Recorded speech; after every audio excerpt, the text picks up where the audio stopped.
Coming up this week on the OK Bloomer podcast. See? You're the reason he doesn't get work. Oh, yeah, right it's my there. fault. That's what I thought a balloon payment was.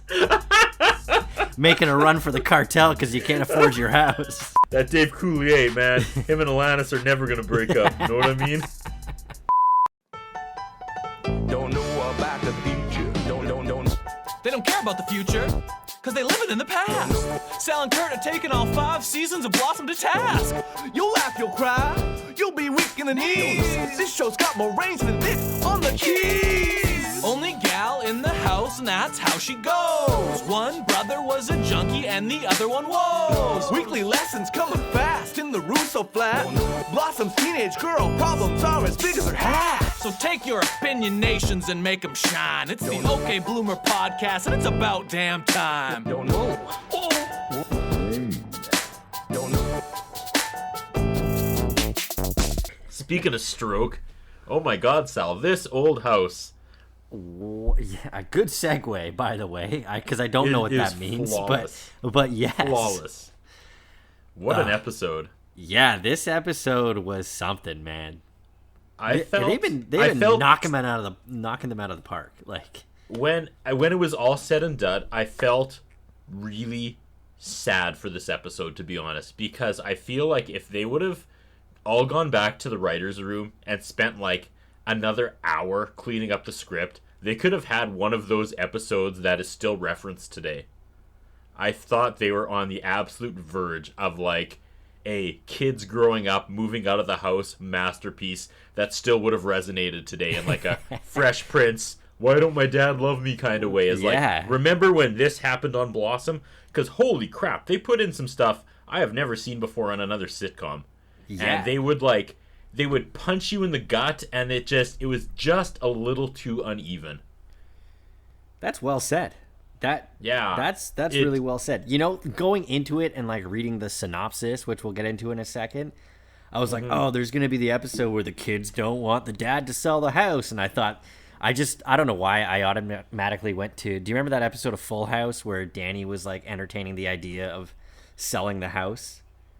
It was like some guy, some old man like came up to them and was like, I'm the original owner of this house and I want to buy it back. And he offered them a lot of money.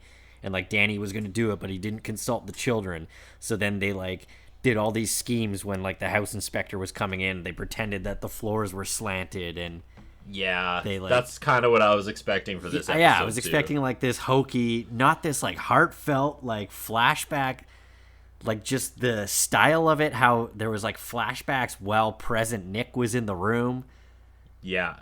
And the whole, this is exactly how it's going to go down for you one day. Like the inevitability of this episode wasn't something I was prepared for. If you think of like the one house in your life, you know? Yeah. Oh yeah. I'm actually only processing this for the first time right now, so let's do this. Because I wasn't thinking about this through the episode, but yeah, like my parent, like I had the house that I lived in for like 20 years of my life, and like when my parents sold it, it was sad, you know? Yeah. I have yet to experience that. My parents are still in the original house we moved into when I was 5. Damn, man, and we kind of want to move them out. Like they're getting kind of old. They're still super like able-bodied, moving around, and they love the space. But we're like, you know, they're not hoarders, but they have lots of stuff. Wow, that's what and so there's part of me that's like, you know, it'd be fun to kind of, over the next couple years, kind of move them out, find them a nice place, you know, maybe a townhouse or something that's small with a garden. But then there's that other part of me that's like, that would be it then. Like, I would never be back in that house. I know, yeah. It's going to be a wild experience for you, man. But this one was more of a, my kids are growing up. Like, yeah. You know, I've got one 16 and one 6. And, like, the 16-year-old, that ship has sailed. Right. Like the 6-year-old, suddenly I'm like feeling the need to really soak in these moments of her running around the house and making noise, because that's going to be gone. Don't do this to me. This is depressing. It's like I feel like you're starting the journey, buddy. I feel like my 2-year-old is like already growing up too fast in front of my eyes, man. It's making me like super sad. Right? Yeah. All right. Well, I wasn't expecting to feel this way. God damn. So we're talking season 2, episode 12, called This Old House, and it first aired December 9th, 1991. Yep. Should we do some synopses? Yeah, my Gmail app just crapped on me. So. Oh, come on, man. No, it's okay. It's not all on Gmail. I'm having one of those. Notes isn't working too kindly for you these days either. I don't even want to talk about it. Yeah. I just the curse was in full effect today. Amazing. My technology is crashing on me like crazy. Disney Plus said Nick can't afford to make a balloon payment on the house. I feel like they didn't know what the term balloon payment meant when they used that term. I didn't. I looked it up and I have a definition for you if you want it. I would love it. A balloon payment is a larger than usual one-time payment at the end of a loan term. If you have a mortgage with a balloon payment, your payments may be lower in the years before the payment becomes due, but you could owe a big amount at the end of the loan. I'd never heard of a balloon payment. Apparently we have them in Canada. Really? I learned something new today. There you go. Yeah. Thank you for being a financial advisor. Oh, wow. So are balloon payments bad? Do they get you in trouble? Or is it just a different way of... I think it's just a different way of paying your loan back. I can't think of the word balloon without thinking of the movie Up Now, which is almost sad, which is also sad. All right, yeah, so then don't do it. Just associate it with that and don't do a balloon payment. All right. The TV database, which I thought was cheesy. You would be a great financial advisor. No. This word makes me sad. Let's not do it then. It's totally one gets rooted a sad in reality. Sticker. Yeah. That's how it should be. Taco Bell's a balloon payment. To me, a balloon payment is where I can't pay for my house and I have to put a balloon up my butt and go across a border. Is that what's happening on Friday? Yeah. That's what I thought a balloon payment was. Making a run for the cartel because you can't afford your house.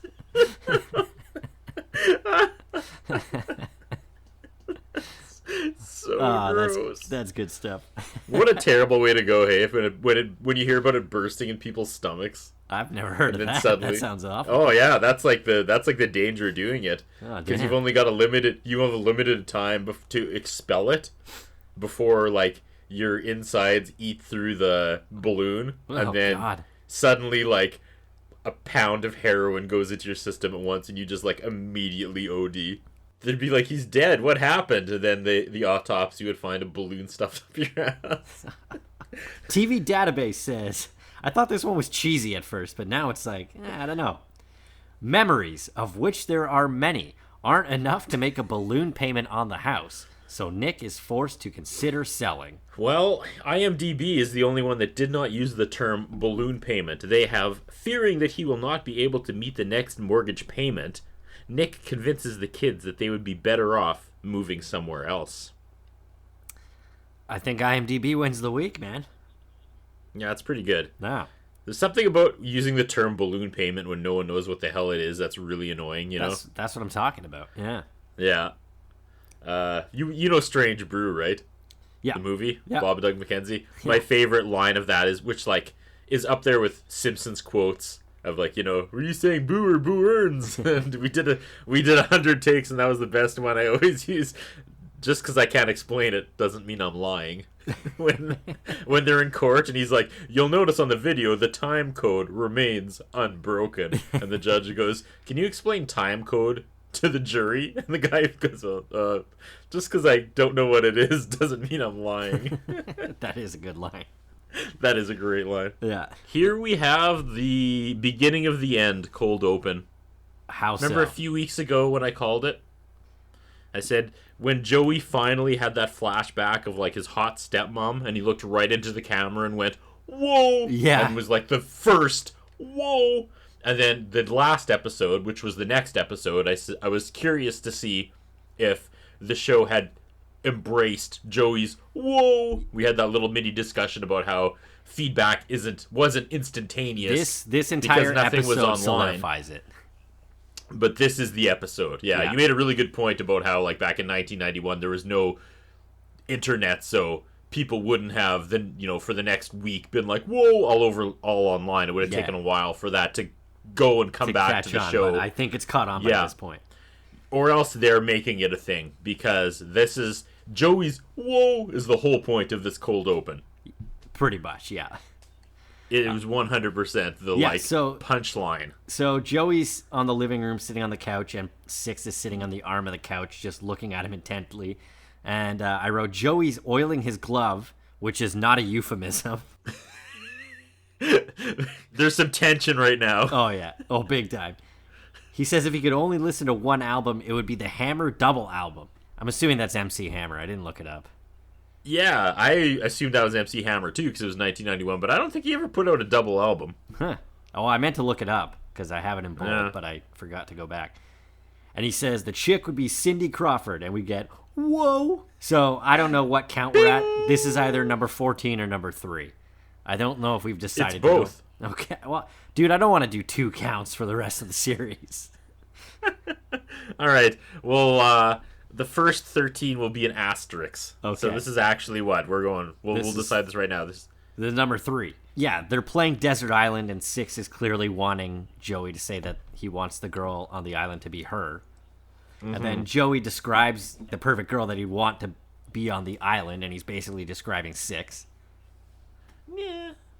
Talks about how she needs to have good knowledge of sports, and then she mentions Ted Williams' batting average. She could have been making all that up. I was like, sure. Yeah, well, Ted Williams could be a bowler for all I know. So Six asks, what if the girl he was describing was right under her nose, just a little too young right now? Joey says he'd take her number and call her in a few years. And then the camera snap zooms in on Six's face as she looks directly into the camera and drops, whoa. I said it's official. It's the Whoa Show. And Joey's life was never the same. No, it was not. I mean, for a few years there, though, it skyrocketed. Yeah, but I don't know. I don't think, just even from watching the first season and a half of this show, I think what happened to Joey in real life is an absolute shame. Because I think that's been my biggest takeaway so far, is what an amazing actor this kid was. Oh, totally. And how he never got any sort of break. And I think it's because he was the whoa guy. I don't think anybody would ever cast him in a serious movie or television show. I don't think he could ever get out of underneath the shadow of being, whoa, like Urkel. Yeah. Yeah, for sure. It's that was it. He flew too close to the sun with that one. Poor guy. That's really too bad. I know he's done a bunch of B movies and straight to DVDs, and he has 100 TV shows that played on Sunday afternoon at 3, but never got that. Money wise, I don't feel bad for him.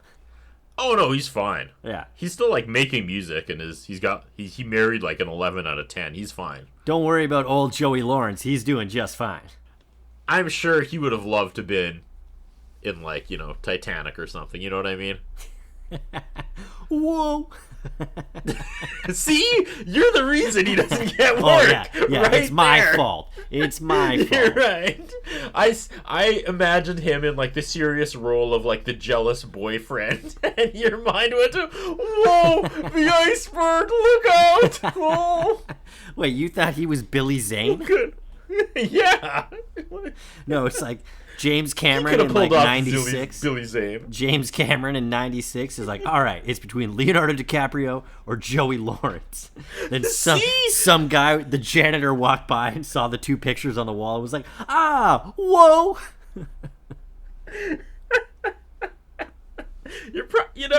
That's.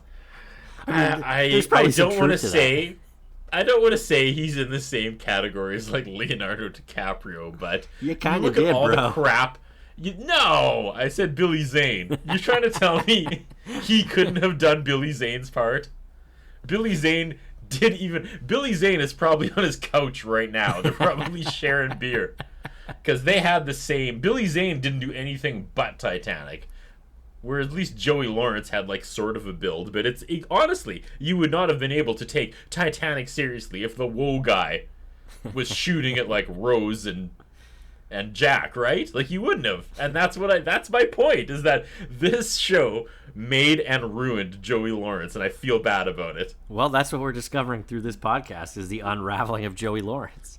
He is like, hey, maybe we should move on to brotherly love next, and our whole shtick is just we practically do this week. Yeah, that is true. Half the cast's there, 2/3 of it. I swear, he's just like, no one's gonna hire the woe guy. No one's gonna take him seriously. So, I don't know. I don't know, man. I feel like if the MCU was a thing in the 90s or the late 90s, he would have been cast as he would have been Ant-Man or something. Yeah. You know? I'm sure I feel like ifs, don't keep him awake at night. He's like, well, honey, if the Marvel Universe was in the late 90s, like, I would have been Captain America. She's like, sure, good night. It's like, I'm telling you, I would have been. Like, sure thing. I could do it still. And she's like, whoa. And he's like, don't you fucking dare. They have one of those like little trays that you eat off of in bed with the folding legs, and he throws it against the wall and storms out of the bedroom. Isn't that almost better, though, to like have a thing that makes you famous for a very short period of time? You make your money, then peace out. I feel like if I was the woe guy, I would have a room like Scrooge McDuck, and it would just be like, this is my woe money room, and I would just dive in. He is the "are we having fun yet" guy? Yeah, of real life. Right? Oh my god, he should be on the Party Down reboot. He should be. He should be working for the catering company, but like he should actually be be himself. Yeah. Yeah, right? We need to get him a major role. Like, it's not too late. All right, well, let's start the hashtag. All right. Hashtag justice for Joey. Don't ask any questions. Just donate to my Kickstarter. Just tweet it out. Don't ask any questions. We're going to get him into the Marvel Universe. Oh, where are we here? Which phone is this on? I've got 3 things going right now. Good God. Right. We're never going to get through this. No, we're good. Can we talk about what is happening when Blossom is in her funeral pink hat tap dance routine? I really watched the intro this week. I didn't skip it like usual. By all means. She's like, I thought you said you never skip it. I never skipped it. You said I didn't skip it like usual. What? You just said that. That's not what I meant then. I said I watched it this week more intently than usual is probably what I meant. I've never skipped it on my children's lives. I've never skipped this intro in how many weeks we've doing this. All right. But I just was like a little more focused than usual. And there's one part where she's like tap dancing. Yes. Even though it's like from like waist up, you can't actually see her feet, but she's taking a million little steps. And then she salutes. What is that? I don't know. You know what I'm talking about, though, right? I know the exact part you're talking about. She's like tap dancing, and then she salutes. Yeah. I don't know. It's a bridge to nowhere, but I was like, what the hell? I don't get it. And they're legit alternating every other episode between Farouk Blossom and Dead Agnes' Shirt Blossom. Yeah. Like, or as I like to call it, Skirt of Ties and Nation of Domination Blossom. It's many names. Yeah. Many names. Many names for an inside joke no one else probably gets. No. But I think they probably, we've said this a million times, we're hoping to do the Simpsons thing, like how Bart writes something different on the board each time. They probably thought she'd be doing her front flip in a different outfit each time, but not realizing they would have to be using the same set every time. So they did 2, and that's it. They're screwed. Different angle for Too Many Cooks. Have we seen this one before? No, I don't think so. And the music I wrote sounded like a Sonic level. It did. It was very fast-paced. Joey, in the first scene, walks into Anthony and falls on his butt and coins fly everywhere.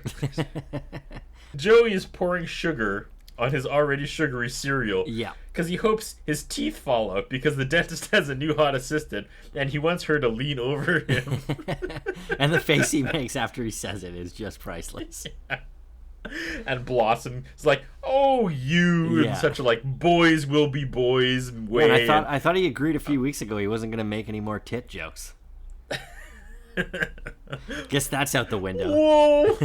I wonder if they're ever going to do an episode where Blossom actually gets like depressed, like her value as her self-worth is lowered because she has to listen to this all day every day. Oh, I'm sure it's coming. Like she actually gets like beaten down because of Joey's shallow views of women, right? Yeah. I hope so. Yeah, I didn't do anything this week. It's the same 6 producers and supervising producers. Yeah, I didn't even keep track of this because I figured you may have. So Nick comes down the stairs in a suit, and then a younger Blossom opens the door to the kitchen. And then Nick walks in, and the wife is in there cooking breakfast. We have young Joey and Anthony at the table. Young Joey played by Matthew Lawrence, which happened in season 1. And he's also pouring crawled sugar. Himself, that little tyke crawled out of the pit, didn't he? Yeah. Little bastard. He got out of there. Brother Joey, throw me a rope. Nick comes downstairs in a suit. Yes. And I thought the audience was laughing for absolutely no reason, but he's actually listening to his kids laughing in the kitchen. And then out of nowhere, little girl Blossom opens the door and says, "Daddy, come here." And I got the immediate punch to the gut. So I was like, what are we doing here? I'm not sure I'm ready for this. I was not prepared for this. Wow. This was hitting you right in the feels, eh? Just kicked me in the sad feeling. So he enters the kitchen. It's like a time warp. He's flashing back to the past when his kids are still little and his wife isn't a family abandoning. Right? Yeah, she's like making breakfast and they seem happy. And he's apparently going to work on something with Huey Lewis and the News. He doesn't have time to have breakfast with his family because the cat's in the cradle and the silver spoon. Little boy blue and the man on the moon. When you coming home? Dad, I won't know when. We'll get together then. But yeah, he's a session with Huey Lewis in the News. Pretty much, yeah. Then Anthony dares Blossom to dare him to snort his cup of chocolate milk, and that's really funny. Daring Anthony to snort something, knowing the future, that's good stuff. That's a Roxy Wank Evans joke right there. Oh, that has Roxy Wank Evans written all over it. She's like, he's a little junkie. It's hilarious, right? He wants to snort already. He's like, you know, it's paving the way. So he's getting those pipes all loosened up. I kind of looked down for half a second, but so I think young Blossom breaks a glass on the ground and says, "Oh no." And then it cuts back to her in the present time, being 1991. Also saying, first of all, Joey says, "Don't worry, we got 18 more of those Apollo cups." Well, yeah, that was the joke. So present Blossom broke the last of the Apollo 11 glasses. Yeah. And then Tony said, "It's been 17 years, but they finally smashed them all." And Nick is just he's kind of numb to it all. He's kind of sad. He's like, "You broke the last one." Yeah. And I wrote, "I think this is going to be a rough episode for me, Sal." Like, this is my future that I'm looking at right now. Wow, you really read into this one, man. Jeez. It was tough, man. Like, this is the world I'm living in now. I've got one kid who's fully grown. He's like more of a man than I am. And then a little girl, it's like, okay, we're coming to the end of grade 1. That's it. I'm never going to have a kid in grade 1 again.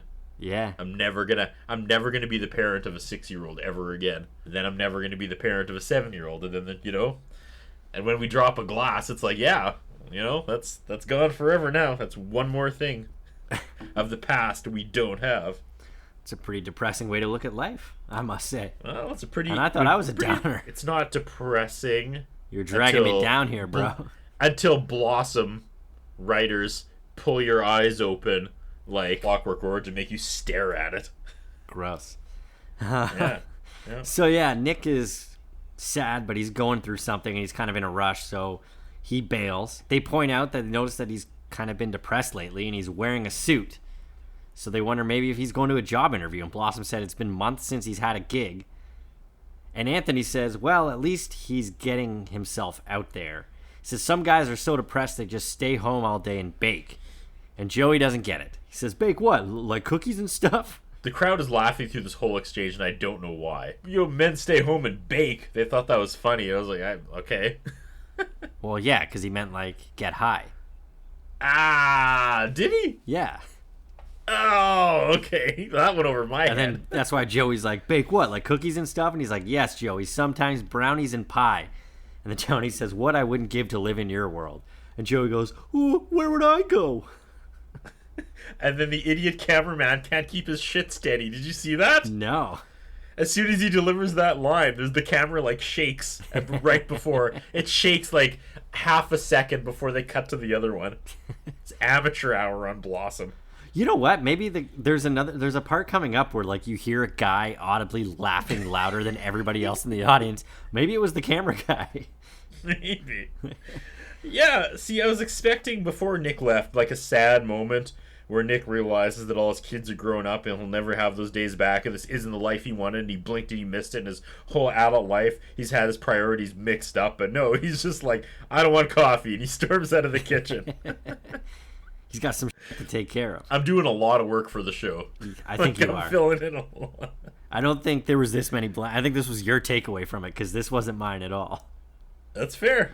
Watch this again in like 10 years, man. Yeah, I'll probably be crying like a baby, man. And then the scene ends with a callback to the joke from earlier about snorting the chocolate milk, because Tony he dares them to sip coffee through his nose this time. He just needs something up his nose. Yeah, that's our Tony. It's like a phantom.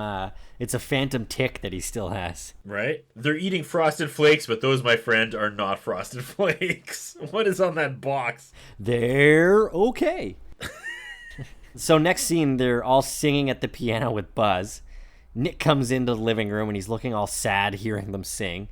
So we have Mopey Nick this week. Hold on. Okay. Did you track what they were singing? No.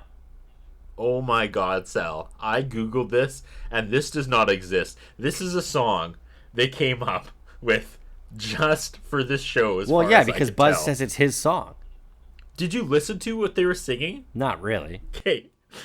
They're singing, if I married you, it would be bigamy, because I got a wife back in Tennessee, and I have kids, maybe 2 or 3. So if I married you, it would be bigamy. That checks out for Buzz totally, man. In cultures where monogamy is mandated, bigamy is the act of entering into a marriage with one person while still legally married to another. But it's such a happy song about bigamy. If I married you, it would be bigamy. Like, that's really clever. Oh, like big of me? Yeah. It's like a play on words. It's a play on words. That is fantastic. That's like the best song I've ever heard in my life. Oh my God, that's totally Roxy Wank Evans right there, man. Right? That's what saved her job this week. She was like, I've been doing cocaine and push-ups for 4 days, and I wrote this song that they're gonna sing. Get it? Bigamy. Bigamy. I love it. Yeah, so that's a song Buzz wrote in 1951, and David Lee Roth wants to cover it now. Yeah. So what's Nick's great news, Sal? Well, first Buzz says that he wrote it in 1951 and he's hip now. Then Nick goes, "Weren't you leaving?" He goes, "No, I was gloating." And I was like, am I starting to come around on Buzz? Is that happening now? 100%. Is that what's happening here?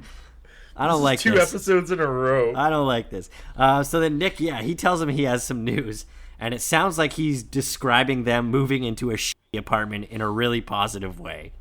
Yep, 100%. Oh, and also he's kicking Tony out.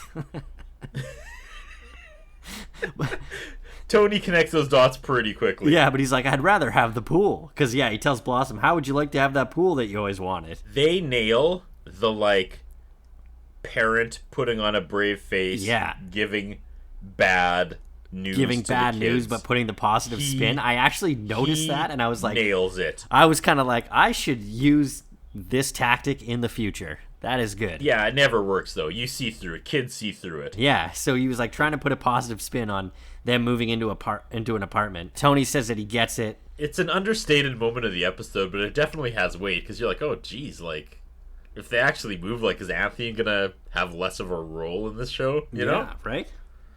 There's a lot going on in this. And then the kids leave and Buzz calls him on it. He goes, so you're broke. Yeah. No laugh track. No. It just hangs in the air. I was like, this is a moment. Yeah.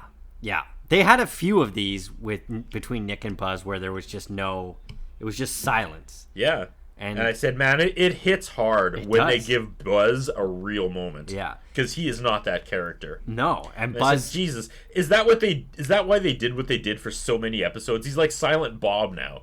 Right? Like they built him up as like the worst person in the world just so moments like this would land and hit so hard. I can't give the writers that much credit. There's no way. No, but there's no way they made us suffer. There's a definite shift in his character in the last few episodes. Yep. Which is like maybe they were getting feedback that he was like super unlikable, so They came from the future. They got my note. Have you heard this OK Bloomer podcast? Yeah, it's like the third best Blossom Review podcast. Wait, what the hell is a podcast? It's like TV without visual. What? Nobody would go for that. Oh, trust me, nobody does go for this one. Right. Yeah, so... And then Roxy Wank Evans is like, hey, shut up, you guys, because she's blind. Yeah, so this is where Buzz is fully calling him out here, and he says, the bank just turned me down for a load suit that you're wearing. And then he tries to help Nick out with advice, and Nick refuses. But he says, look, there's lots of ways to get money, most of them legal. Buzz suggests taking money out of the kid's college fund, and Nick says that's not like him. He's got to think about the kid's future. And then I had to rewind this part a few times because there was a really weird cut here. Did you notice this? I didn't. Nick was like, yeah, I'm not like you. I can't. He's like, I got to think about my kid's future. And then there was like a weird cut, and then it seemed like there was a chunk of this scene taken out. And Buzz is suddenly really angry and was like, you're a real delight to talk to, and storms out. But like, yeah, okay, I did kind of notice that. The way that the cut was, it looked really weird. Like there was like another line or something that was taken out, and it cut from that one line to Buzz just being angry. It was really odd. I did remember him kind of explode, but I was like, well, the scene's over. But like, if you actually, like I said, I had to go back and watch it, and like the cut is super weird. Weird. Nah. Stupid camera guy probably couldn't keep it steady again. He was crying this time. Yeah. Yeah. He was like, Buzz is a good guy. Is when Nick the bad guy? I take 1 week off. Shades of Grey. They hate the idea of moving into an apartment. Yeah. And then Joey goes, how emasculating. Yeah. Damn, Joey. But then there's like a solid few seconds of a pause here where Tony and Blossom are just staring at him in disbelief for using that word. Right? He says, but then it's kind of a road to nowhere. Yeah, I didn't think so at all, man. He says he learned this word in English class. Use a word 3 times and it's yours. And this is the second time. Yeah, it was funnier when you said it. I don't know, man. I thought Joey sold it pretty well. And then Tony suggests selling their organs. And Joey made a joke about, well, we don't have any organs. All we got is pianos. Easy for Anthony to offer his up. No one wants his drug-addled pancreas and liver. Yeah, right? When Joey says, don't be ridiculous, I said, hey, wait a second, buddy. That's Belky Bartakamoose's catchphase. You already have, whoa! I wonder if you watched Perfect Strangers this week. Belky went, whoa! It's probably this, like, rivalry. Yeah. Cousin Larry, whoa! Whoa! Of course, don't be ridiculous. I went to the store and I saw baby powder. Whoa! Nick is sitting there and a young Blossom comes down the stairs, and then she starts fighting with young Joey. And then Buzz walks in the room and kind of cuts the memory short. He basically says, you have to let me help him out. Like, what about all the memories that you've had in this house? And then we get a flashback to the moment that the mother leaves. Boom! Madeline is walking out the front door. God damn this episode, man. Right? They're, once again, not letting you breathe. No. I don't even know which way is up at this point. Maddie's standing at the front door with her suitcase, and she's leaving. And then he turns back to Buzz, and he sits down, and I was like, does Buzz see his daughter as well? Like, I'm a little confused right now. Yeah. I see what they're trying to do, but some of this just doesn't really make sense. No, it's pretty creative. This is what I was talking about off the top. Yeah. It's super creative. They needed 1 more hour in the writing room to really make this episode land, and they would have had an absolute test of time masterpiece. I like what they were hands. going with it, though, how, like, it was Nick reliving all his memories, right? That's what I mean. It just needed a little more polish. Yeah. So this was like the cliffhanger to commercial break where Nick just turns to Buzz and says, they weren't all good memories. But he's reacting off of something that Buzz wouldn't have seen. Right. He turns to him after watching his wife leave out. But like in Buzz's time, maybe it could have been an instant, right? You know? Fair enough. I'll let you have it. Yeah. That's I was just like, when I watched it, I was like, he is reacting off what his wife just did to Buzz, who didn't see the ghost of his daughter. I don't think you were Nick's getting wife. what they were laying down here, man. I don't think that's well, what they were going I definitely get what they were laying down. I just thought he reacted off of something Buzz couldn't see to Buzz. They tried their best, and I think it worked, because this was a heavy scene, man. It was. Okay. I'm nitpicking. I'll let it go. I'll give it to you. I think you should let it go. Take it and move on. I shall. So Joey is in the kitchen trying to talk to Nick, and it takes him 3 tries. Nick and Joey are having a moment, and these two together are always money. Yeah. Like the 2 actors, when they share a scene, just the 2 of them, it's always gold. Oh, yeah, totally. So, just Joey trying to get his attention here was funny. We're just like, Dad? Yeah? Nothing. And he does it like 3 more times. Yeah. He tries to bring up to Nick, like, oh, you know how you think I'm always impulsive and whatever. He said, yeah. And he's like, well, I think the pot is on the other foot this time. And he goes, oh, you think this is a case of one shoe calling the kettle black? Joey tries to tell him that Blossom and Tony aren't apartment guys like they are. And then this rant that he goes on was, I didn't track exactly what he said, but it was amazing. They're more comfortable living in a house in the suburbs, in the neighborhood, with other children on the street, and they can go outside on the 4th of July.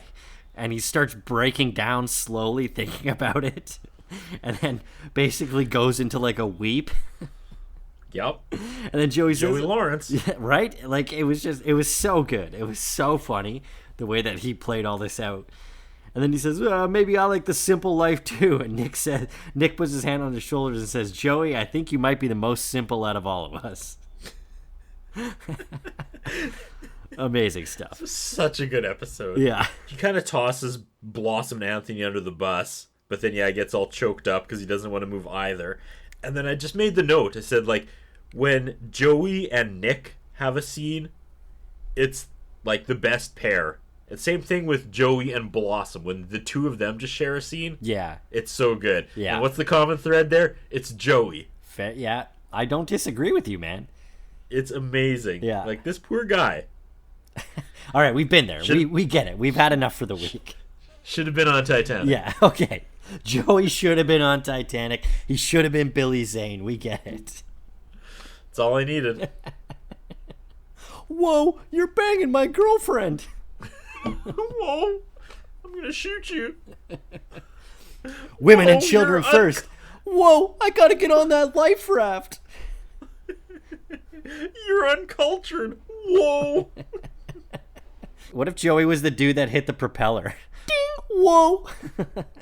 I was trying to explain that to my boss who's never seen Titanic about why that's funny, and it's just like, it's so hard to explain if you haven't seen it. What, the propeller? Yeah. That's my favorite part of the movie. I know. I saw the movie. Explain that to someone who's never seen Titanic. Once. I saw it when it came out on VHS, so that probably would have been 1998 when it was 2 VHS tapes. Yeah, it was. That's the only time I've ever watched the movie. And that's my only takeaway, was that the dude hit the propeller. It was a perfect movie. It only needed one thing. What's that? Joey Lawrence. As Billy Zane. As the angry ex-boyfriend in Titanic. Who had a shootout on the Titanic, which never happened. Nick tells Joey, he's like, oh, well, I'm going to need some help. Talking about, like, convincing Blossom and Tony to move. He's like, oh, can't we get movers? And this was the part that I wrote. One dude in the crowd laughed way too hard at that joke. And Nick's still trying to sell it on Joey. And he's like, come on, Joey. And he's like talking about the apartment. And then he's like, can you see the vision? He's like, well, it'd help if you had a brochure. This is like turning into the Joey show slowly, you can see. Yeah. Upstairs, Six is mad. Blossom is moving. And Blossom's like, I live here. And Six rattles off a bunch of memories of the house. Yeah, she's like, I can't believe your dad is selling the house that we grew up in. And she's like, this isn't your house. She rattles off a bunch of memories, and they're like hiding in the bushes and seeing Joey in his boxer shorts for the first time. And I wrote, first time? Hey now. And there's legitimacy to that. When my best friend's mom sold her duplex, it was super sad. That was like our hangout from grade 2 to like a year after we graduated from high school. Yeah. You know, Neil. He had already moved out, but it was still heavy when it was like, oh yeah, his mom sold the duplex. And I was like, man. Yeah. Like, never going back there after all that time we spent there, like every day after school for probably like legitimately 3 days a week for like years. Six's outfit is fantastic. Her shirt looks like Blockbuster carpet. That's awesome. I love it. Yeah, Six says, hey, no one asked me if you could move. And Blossom goes, no one asked me either. So now Blossom has a flashback. Yeah. It's young Six and young Blossom, and they want to play Barbies. They make a joke about knockoff Barbies, and the collector and me is like, yeah, this joke aged poorly, because knockoff toys are like the hottest seller on eBay right now. Really? Yeah. Why? That's surprising. Because collectors have collected everything they want to collect by now. So now they're obsessed with, like, Asian knockoffs of He-Man. Okay. And it's super fun to watch. Because now these things that were, like, in crappy dollar stores in, like, Chile are going for, like, $80, $90 on eBay. Wow. Because you can get, like... That's fascinating. Yeah, it's so fascinating. This wasn't the best flashback, I didn't think. They're fighting over Joey's G.I. Joe, and then Joey comes in and starts fighting with them, and then the mom yells. Two things. This really needed like young Six doing a fast-talking 45-second monologue. Yeah. That scene really needed it. They should have at least found a little actress that could pull that off. Agreed. And number two, when Joey comes in, he's like, it's not a doll, it's an action figure. I legit had this conversation with my wife once, because speaking of collecting toys, I used to have a big Shawn Michaels from the WWF action figure collection. And she was always like, it's the same dude, just wearing different clothes. And I'm like, yeah, that's Shawn Michaels' thing. Like, he came out every, 2 months with a different pair of chaps and a different, vest. And she's like, what they should have done is just made, one Shawn Michaels, and then you could have just bought his new outfit. And I was like, no, because then he'd be a doll. What are you talking about? That's a good point. Oh, completely, and that's what pissed me off so much. Because I was like, I have to defend this to my death, even though you are 100% right. But could you imagine going into Toys R Us and just buying, a Shawn Michaels outfit? Like, oh yeah, his red chaps with silver hearts. It's not a doll, it's an action figure. Let's move on. All right. So it comes out of the flashback, and then Six says, it might not be so bad moving into an apartment, but, the closet space probably isn't as big, so you probably have to get rid of half your clothes. So she's basically asking for Blossom for half her clothes. One final note, though, from this scene. Yeah. Six's Barbie says, after Joey takes the G.I. Joe, Six makes her Barbie say, I miss G.I. Joe. I can't wait until the war is over and we can get married. Yeah. I said, whoa! What an odd line. That just puts you in a completely different headspace, right? Jesus. I'm worried about my kids growing up, and I'm missing all these moments and not properly soaking them in, and now I'm sad for war brides. This show has so much baggage. My weird Shawn Michaels story just really segues into this next part. Take it away. Totally. Yeah, so Joey and Tony are looking at classifieds down on the couch for apartments for Tony, and Joey doesn't realize he's reading a personal ad. He's like, oh, why don't you get a roommate? Look at this. Single white male looking for same. Tony's like, no, Joey. You don't get it. You ought to at least send a picture. It says you have to be wearing chaps. See? There it is. And what a segue. It's still a homophobic joke, but props to the show because it seems gentler than the homophobic jokes from last season, right? Yeah. They're almost aware now. They're like, no, we're not going to go that hard in it. We're going to be a little gentler with the gay jokes, which props to them. They're learning. Tony starts walking Joey around the living room, showing him different parts, bringing up memories. So he takes him to the front closet, talks about how he got locked in when he was a kid. He shows him... And there's claw marks on the inside. Ooh, yeah. Wasn't a fan of that. How long was he in there for? Right? Yeah. He shows him blueberry pie stains on the fire mantle. I thought that was funny. Yeah. And then there's a pan... He tilts the picture on the mantle. Yeah. The hanging picture to show blueberry pie stains. Yeah. And then they sit on the couch and he says, look up. And then there's a pan up to the chandelier above them. Well, I think it was supposed to be a pan. No good, But the idiot camera op couldn't do it. He's zooming and tilting, and it's just an absolute mess. It was Who's the hack they have on camera this week? Right? But did you notice that the chandelier was tied, it was hanging by a rope? Because it was clearly hanging from rafters on a studio set. There was a black rope holding the chandelier up. This part was an absolute dumpster fire. Yeah. So then between the idiot camera guy not being able to tilt to the fake chandelier. Did they like not want to try another take or something? I wrote, this Teamster does not have his head in the game this week. So yo, if this goes past 5, you owe me time and a half. That's my Teamster. He's eating a bologna sandwich with one hand, and he's just got his hand on the tilt, like his other hand on the pan arm. Yeah, he just doesn't care. Totally. He's like, yo, I usually work on Full House. This is bullshit. They already did this storyline, and the kids made the floor slanted. That was all me. Olsen twins, gonna be huge. 2 of them, you know. Did you know that? 2 of them. He probably got it wrong, and he's like, yeah, that's Stephanie. She's a twin. Know what I mean? Know what I mean? She's a twin, yeah. That Dave Coulier, man. Him and Alanis are never gonna break up. Know what I mean? He's eating his bologna sandwich. He's got the inside scoop of the Full House cast. This guy tilts down from the chandelier, and it's a flashback of young Joey and Anthony. And Joey's showing him a volcano. I don't know if he made it. I didn't quite catch this. Did he make the volcano? Yeah, it's a science project, which I really appreciated because everybody in their lives have to make at least one volcano as a science project. Right. So yeah, then Tony takes a bunch of the gunpowder out of like his cap gun, and he pours 700 caps. Yeah. So he pours the powder from 700 caps because he just wants to see the world burn. Totally. He throws a match in, and smoke goes up, and it tilts back up to the chandelier, and then fades back to the present time. And that's where the smudge breaks Joey. Yeah. This is what breaks Joey. He's like, I'm not moving. After seeing that smudge, he's not moving. Yeah, it's very serious, and like they both kind of shake on it. Yeah. He's like, all right, like, yeah, I've convinced him. And then Blossom comes in and says there's people in the kitchen, and then a real estate agent comes barging out showing a couple the house, as if the kids don't even exist. They're like not even acknowledging their existence. I want to call them on this because the most annoying part of selling your house is they always make you get out of it. Yeah.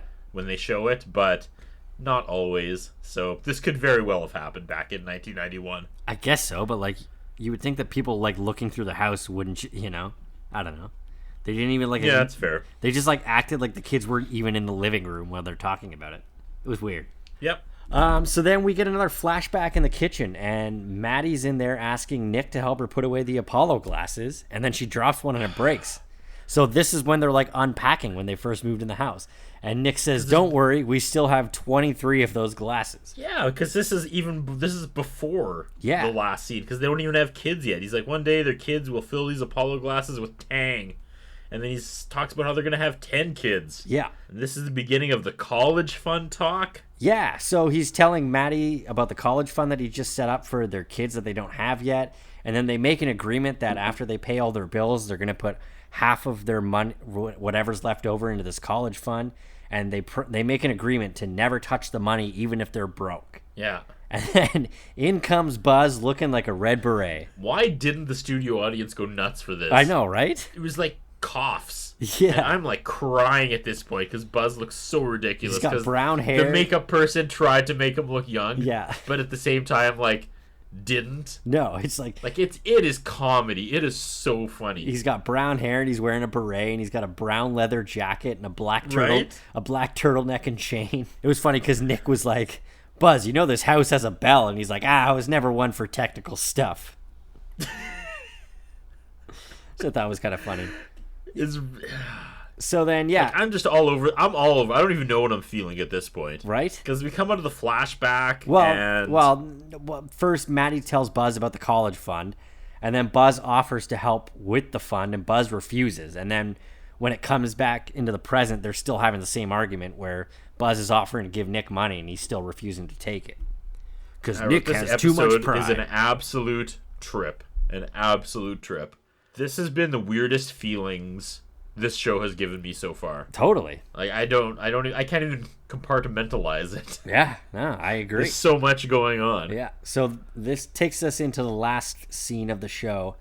They're in the living room and the kids come running down the stairs and they're all pissed off about people looking through their rooms and stuff that are interested in buying the house. And then Nick is like, all right, well, I think this is a family discussion, so 6, you better get the hell out of here. And she's like, no way, I lost my first tooth here. I sat on the stairs when I found out that you were actually the tooth fairy.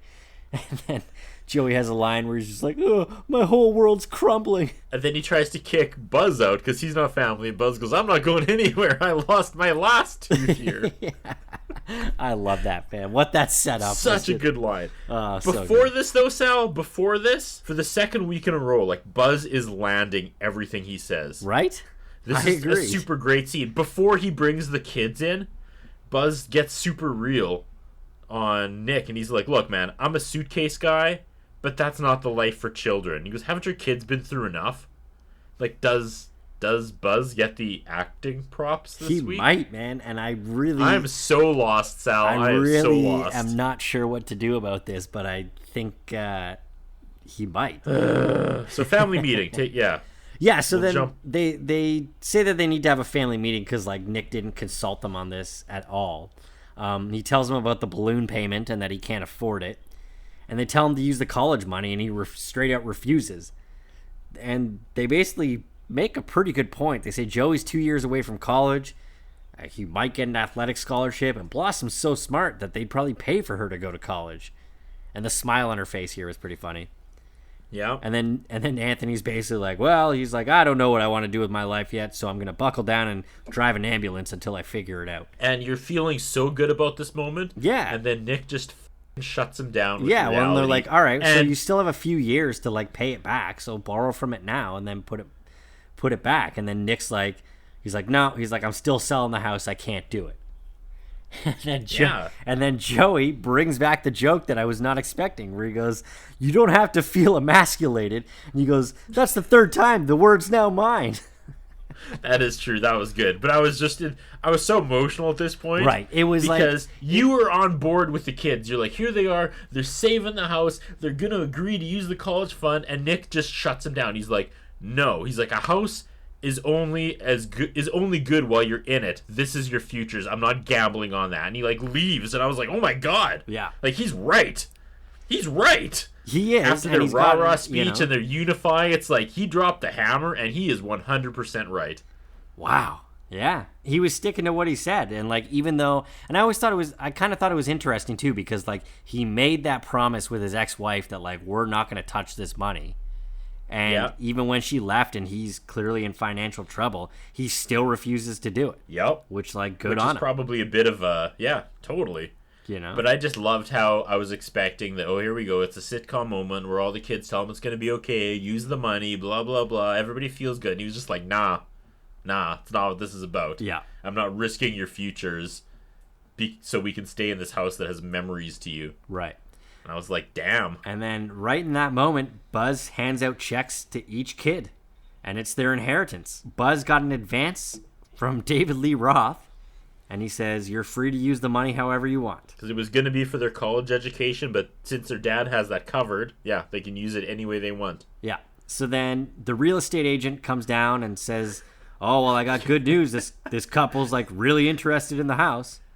Pause. Can you feel the wheels shaking as the train's about to come off the tracks? Oh, yeah, totally. So close, Sal. So close. They almost had it. Although I like this ending. Okay, take us through it. So the real estate agent comes down the stairs and says, oh, the couple's very interested, they think they're gonna make an offer. And then that's when Blossom and Tony both get up and hand their checks over to Nick. And then we see Joey sitting on the couch looking at the amount of money that's on the check, and he's debating it. And I thought this was funny. The audience loved it. Oh yeah, he's riding that line so well. Yeah. So, like, acting how somebody would be without it being, like, eye-rolling dumb. Yeah. And so then he gets up and hands the check to Nick. And Nick tells the real estate agent he's sorry, but they may have another buyer. And then at this point, as he says it, Nick has a flashback of his kids and Six running in the house, playing cowboys and Indians very offensively.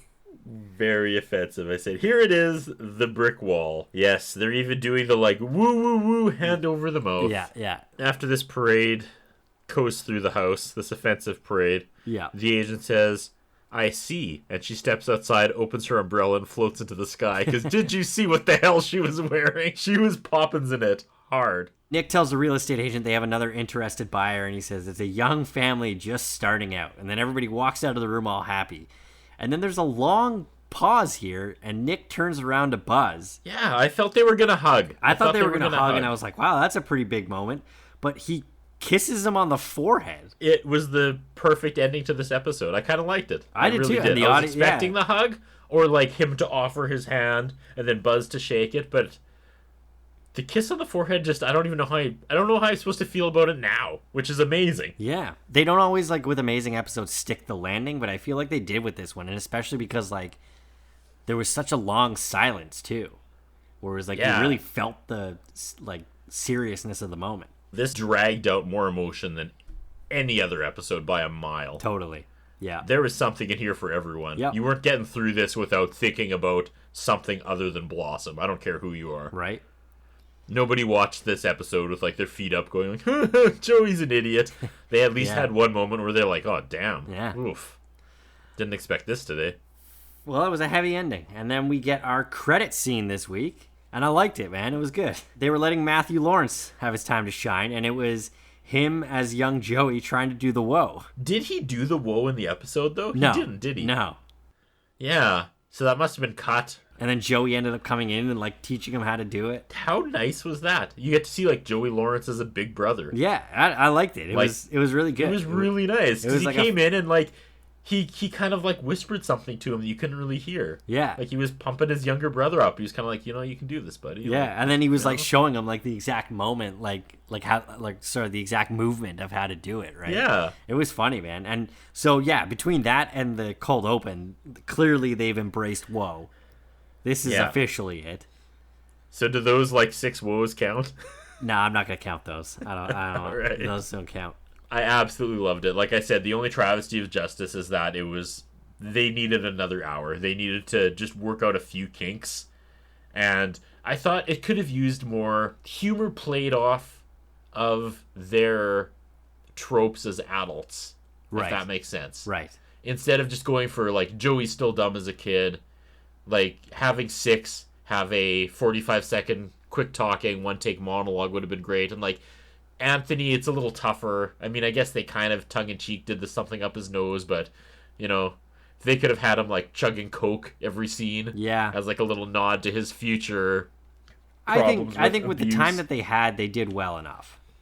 They totally did, but there was just a few, like, this joke, the time it took to set up this joke could have been used so much better. Yeah, I didn't have so much of a problem with it. I didn't have a problem with it. I just saw, like, again, what I said from the very top was they had the opportunity to have this as the show that sticks out and people still talk about 30 years later other than us.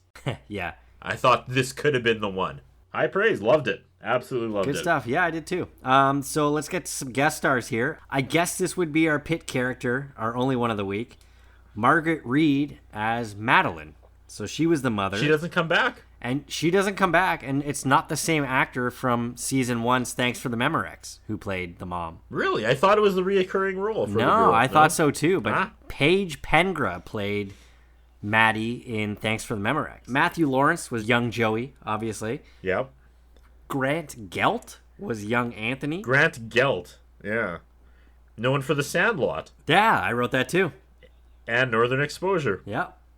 Autumn Winters was young Blossom. Marissa Rosen as young Six. Yep. And Peggy Mannix as the real estate agent. Everything in that episode worked. Yeah, it was a solid episode. It was one of the best, but not for... I think I felt this way about this episode the way you felt about the Rockumentary episode. Okay. In what way? Because I know you loved that, and you're like, oh man, there's going to be so much to talk about, and like, I don't know, you just seemed like super jazzed about it, and I was like, nah, this doesn't really feel like a very blossomy episode for what we're doing with the cast. Right. It did. And that's how I felt this week, where I was like, man, this is not a regular Blossom episode. Like, they're trying something here. Yeah. And all the regular shtick we do each episode didn't really apply. And it was a lot more of like the serious moments that they let play out too. And there wasn't a lot of like laugh out loud, funny. And because, I mean, like, if you think about it, a lot of the times the jokes don't really hit. They come over as cheesy. They're funny. They're funny in a self-reflective kind of way. Yeah, exactly. And when they have like these episodes that are more serious and you know, have more of a dramatic tone to it with like the little sprinkles of what makes the characters, each of the characters funny, kind of spread out within it. I think it kind of works as a better formula. And I think that's what this one did.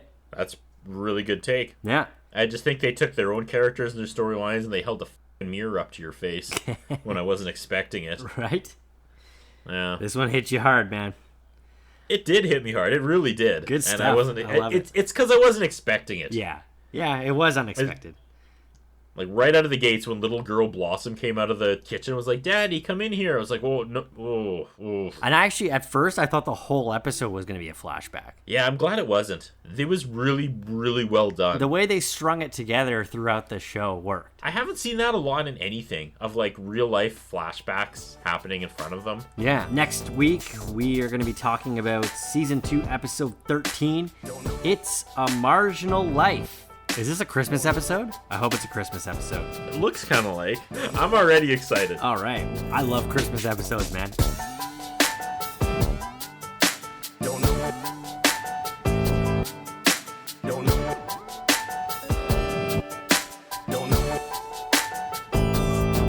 Well, I mean, define missing. She's in my basement.